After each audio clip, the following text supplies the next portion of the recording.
பொன்முடிக்கு வந்து உச்ச நீதிமன்றம் தண்டனை கொடுத்திருக்குது, அவர் குற்றவாளின்னு வச்சிருக்குது. அப்ப அந்த குற்றவாளியை அமைச்சராக்கி அழகு பார்த்தது யார்?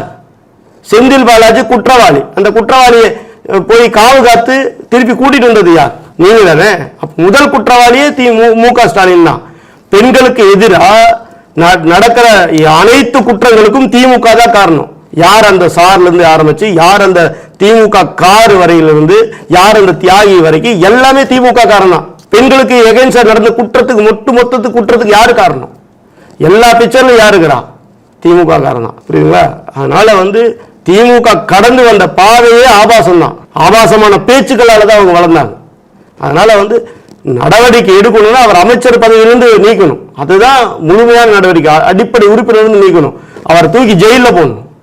இதை பண்ணிட்டு நாங்க வந்து பெண்ணியம் காக்கிறோம், பெண்களுக்கு நாங்க தான் முன்னாடி நிற்போம், ஏதாவது ஒண்ணுன்னா பிரச்சனைனா அப்படின்னு சொன்னா ஸ்டாலின் பாராட்டலாம்.